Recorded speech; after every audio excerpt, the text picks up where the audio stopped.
my 40 years of public life, they have been tolerant beyond measure and very loving. And because of that, I love them all very much. And tolerant of people for who they are, regardless of race or gender or religious belief, regardless of creed or sexual orientation. That's how you've grown up. The trajectory of America has been to become more inclusive, more generous, more tolerant. Help them through their trials, be tolerant of them and each other.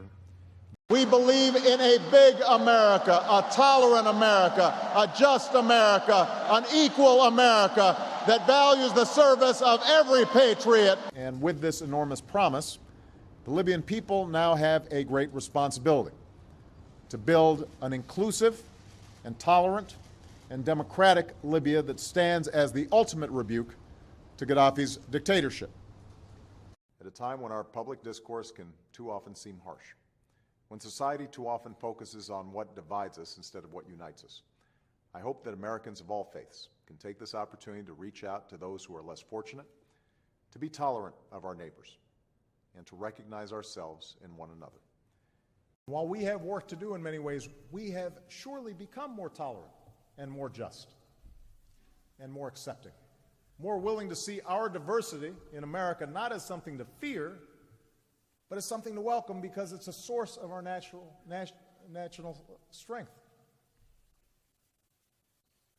Senegal, as far as it is concerned, is a very tolerant country which does not discriminate in terms of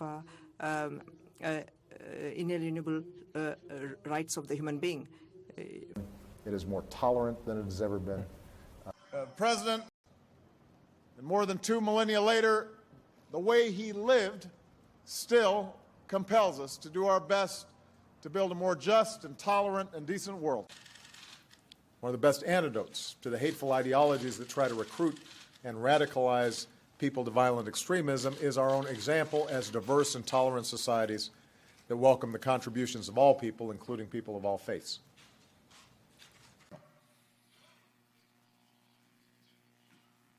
There are millions, billions of people who are poor and are law-abiding and peaceful and tolerant and are trying to advance their lives and the opportunities for their families. But I recognize there's strong differences about the role of civil society, but I believe we can all benefit from open and tolerant and inclusive dialogue. Not like I'm going to stop being involved in promoting the best, most prosperous, most peaceful, most tolerant, most ecologically responsible America that I can. It is more tolerant of differences than it's ever been. Because the world, for all of its travails, for all of its challenges, has never been healthier, better educated, wealthier, more tolerant, less violent, more attentive to the rights of all people than it is today.